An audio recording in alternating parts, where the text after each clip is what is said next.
Hakim-Hakim 4. Deborah dan Barak. Setelah Ehud mati, orang Israel melakukan pula apa yang jahat di mata Tuhan. Lalu Tuhan menyerahkan mereka ke dalam tangan Yabin, raja Kanaan, yang memerintah di Hazor. Panglima tentaranya ialah Sisera, yang diam di Haroset Hagoyim. Lalu orang Israel berseru kepada Tuhan, sebab Sisera mempunyai 900 kereta besi, dan 20 tahun lamanya ia menindas orang Israel dengan keras. Pada waktu itu Deborah, seorang nabiah, istri Lapidot, memerintah sebagai hakim atas orang Israel. Ia biasa duduk di bawah pohon korma Deborah antara Rama dan Betel di pegunungan Efraim. Dan orang Israel menghadap dia untuk berhakim kepadanya.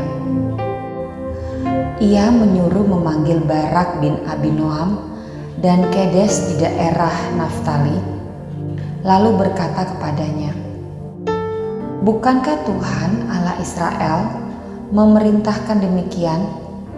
Majulah, bergeraklah menuju Gunung Tabor dengan membawa 10.000 orang Bani Naftali dan Bani Zebulon bersama-sama dengan engkau. Dan aku akan menggerakkan Sisera, panglima tentara Yabin, dengan kereta-keretanya dan pasukan-pasukannya menuju engkau ke sungai Kison, dan aku akan menyerahkan dia ke dalam tanganmu." Jawab Barak kepada Deborah, "Jika engkau turut maju, aku pun maju. Tetapi jika engkau tidak turut maju, aku pun tidak maju." Kata Deborah, "Baik, aku turut. Hanya engkau tidak akan mendapat kehormatan dalam perjalanan yang engkau lakukan ini, sebab Tuhan akan menyerahkan Sisera ke dalam tangan seorang perempuan." Lalu Deborah bangun berdiri dan pergi bersama-sama dengan Barak ke Kedesh. Barak mengerahkan suku Zebulon dan suku Naftali ke Kedes. Maka 10.000 orang maju mengikuti dia. Juga Deborah maju bersama-sama dengan dia. Adapun Heber, orang Keni itu, telah memisahkan diri dari suku Keni, dari anak-anak Hobab ipar Musa, dan telah berpindah-pindah memasang kemahnya sampai ke pohon terbanting di Zanaim yang dekat Kedes. Setelah dikabarkan kepada Sisera bahwa Barak bin Abinoam telah maju ke Gunung Tabor, dikerahkannyalah segala keretanya, 900 kereta besi, dan seluruh rakyat yang bersama-sama dengan dia, dan Haroset Hagoyim ke sungai Kison. Lalu berkatalah Deborah kepada Barak, "Bersiaplah, sebab inilah harinya Tuhan menyerahkan Sisera ke dalam tanganmu. Bukankah Tuhan telah maju di depan engkau?" Lalu turunlah Barak dari Gunung Tabor, dan 10.000 orang mengikuti dia. Dan Tuhan mengacaukan Sisera serta segala keretanya dan seluruh tentaranya oleh mata pedang di depan Barak, sehingga Sisera turun dari keretanya dan melarikan diri dengan berjalan kaki. Lalu Barak mengejar kereta-kereta dan tentara itu sampai ke Haroset Hagoyim, dan seluruh tentara Sisera tewas oleh mata pedang. Tidak ada seorang pun yang tinggal hidup. Tetapi Sisera dengan berjalan kaki melarikan diri ke kemah Yael, istri Heber, orang Keni itu. Sebab ada perhubungan baik antara Yabin, raja Hazor, dengan keluarga Heber, orang Keni itu. Yael pun keluar mendapatkan Sisera dan berkata kepadanya, "Singgahlah tuanku, silahkan masuk. Jangan takut." Lalu singgahlah ia ke dalam kemah perempuan itu, dan perempuan itu menutupi dia dengan selimut. Kemudian berkatalah ia kepada perempuan itu, "Berilah kiranya aku minum air sedikit, aku haus." Lalu perempuan itu membuka kirbat susu, diberinyalah dia minum dan diselimutinya pula. Lalu katanya kepada perempuan itu, "Berdirilah di depan pintu kemah, dan apabila ada orang datang dan bertanya kepadamu, 'Ada orang di sini?' maka jawablah, 'Tidak ada.'" Tetapi Yael istri Heber mengambil patok kemah, diambilnya pula palu, mendekatinya diam-diam, lalu dilantakkannya patok itu masuk ke dalam pelipisnya sampai tembus ke tanah, sebab ia telah tidur nyenyak karena lelahnya. Maka matilah orang itu. Pada waktu itu muncullah Barak yang mengejar Sisera. Keluarlah Yael mendapati dia dan berkata kepadanya, "Mari, aku akan menunjukkan kepadamu orang yang kau cari itu." Lalu masuklah Barak ke dalam, dan tampaklah Sisera mati tergeletak dengan patok dalam pelipisnya. Demikianlah Allah pada hari itu menundukkan Yabin raja Kanaan di depan orang Israel. Dan kekuasaan orang Israel kian keras menekan Yabin, raja Kanaan, sampai mereka melenyapkan Yabin, raja Kanaan itu. Amin. Hakim-Hakim 5. Nyanyian Deborah. Pada hari itu bernyanyilah Deborah dan Barak bin Abinoam demikian, karena pahlawan-pahlawan di Israel siap berperang, karena bangsa itu menawarkan dirinya dengan sukarela. Pujilah Tuhan. Dengarlah ya raja-raja, pasanglah telingamu ya pemuka-pemuka. Kalau aku mau bernyanyi bagi Tuhan, bermazmur bagi Tuhan Allah Israel. Tuhan, ketika Engkau bergerak dari Seir, ketika Engkau melangkah maju dari daerah Edom, bergoncanglah bumi, tirislah juga langit, juga awan tiris airnya. Gunung-gunung yakni Sinai bergoyang di hadapan Tuhan Allah Israel. Dalam zaman Samgar bin Anat, dalam zaman Yael kafilah tidak ada lagi. Dan orang-orang yang dalam perjalanan terpaksa menempuh jalan yang berbelit-belit. Penduduk pedusunan diam-diam saja di Israel. Ya, mereka diam-diam.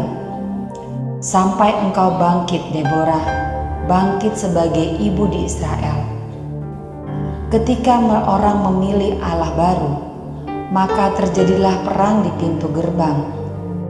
Sesungguhnya perisai ataupun tombak tidak terlihat di antara 40.000 orang di Israel. Hatiku tertuju kepada para panglima Israel, kepada mereka yang menawarkan dirinya dengan sukarela di antara bangsa itu. Pujilah Tuhan. Kamu yang menunggang keledai betina putih, kamu yang duduk di atas permadani, kamu yang berjalan di jalan, ceritakanlah hal itu. Di tempat-tempat penimbaan air, menurut suara orang-orang yang berdendang, di sanalah orang menyanyikan perbuatan Tuhan yang adil, perbuatannya yang adil terhadap orang-orangnya di pedusunan di Israel. Pada waktu itu turunlah umat Tuhan ke pintu gerbang. Bangunlah, bangunlah Deborah, bangunlah, bangunlah, nyanyikanlah suatu nyanyian. Bangkitlah Barak dan giringlah tawananmu, hai anak Abinoam. Lalu turunlah para bangsawan yang terluput. Umat Tuhan turun baginya sebagai pahlawan. Dari suku Efraim mereka datang ke lembah, mengikuti engkau ya suku Benyamin dengan laskarmu. Dari suku Makir turunlah para panglima. Dan dari suku Zebulon orang-orang pembawa tongkat pangerah, juga para pemimpin suku. Isakhar menyertai Deborah. Dan seperti Isakhar, demikianlah Naftali menyertai Barak. Mereka menyusun dia dan menyerbu masuk ke lembah. Tetapi pihak pasukan-pasukan suku Ruben ada banyak pertimbangan. Mengapa engkau tinggal duduk di antara kandang-kandang sambil mendengarkan seruling pemanggil kawanan? Di pihak pasukan-pasukan suku Ruben ada banyak pertimbangan. Orang Gilead tinggal diam di seberang sungai Yordan. Dan suku Dan, mengapa mereka tinggal dekat kapal-kapal? Suku Asher duduk di tepi pantai laut, tinggal diam di teluk-teluknya.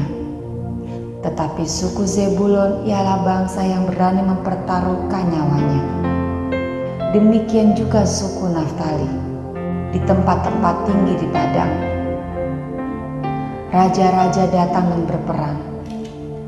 Pada waktu itu, raja-raja Kanaan berperang dekat Taanah, pada mata air dekat Megido. Tetapi perak sebagai rampasan tidak diperoleh mereka. Dari langit berperang bintang-bintang. Dari peredarannya mereka memerangi Sisera. Sungai Kison menghanyutkan musuh. Kison, sungai yang terkenal dari dahulu kala itu. Majulah sekuat tenaga, hai jiwaku. Ketika itu menderaplah telapak kuda, karena berpacu lari kuda-kudanya. Kutukilah kota Meros, firman malaikat Tuhan. Kutukilah habis-habisan penduduknya, karena mereka tidak datang membantu Tuhan sebagai pahlawan. Diberkatilah Yael, istri Heber, orang Keni itu, melebihi perempuan-perempuan lain. Diberkatilah ia, melebihi perempuan-perempuan yang di dalam kemah. Air diminta orang itu, tetapi susu diberikannya, dalam cawan yang indah disuguhkannya di dadi. Tangannya diulurkannya mengambil patok, tangan kanannya mengambil tukul tukang. Ditukulnya Sisera, dihancurkannya kepalanya, diremukkan dan ditembusnya pelipisnya. Dekat kakinya orang itu rebah, tewas tergeletak. Dekat kakinya orang itu berebah dan tewas. Di tempat ia rebah, di sanalah orang itu tewas, digagahi. Dari jendela ibu Sisera menjenguk dan berseru dari tingkap, "Mengapa keretanya tak kunjung datang? Mengapa kereta-keretanya belum kedengaran?" Yang paling bijak di antara dayang-dayangnya menjawabnya, dan ia sendiri juga membalas perkataannya itu. Bukankah mereka mendapat jarahan dan membagi-baginya? Gadis seorang dua untuk setiap orang, jarahan kain berwarna sehelai dua untuk Sisera, jarahan kain sulaman aneka warna sehelai dua untuk leherku. Demikianlah akan binasa segala musuhmu ya Tuhan. Tetapi orang yang mengasihinya bagaikan matahari terbit dalam kemegahan. Amin.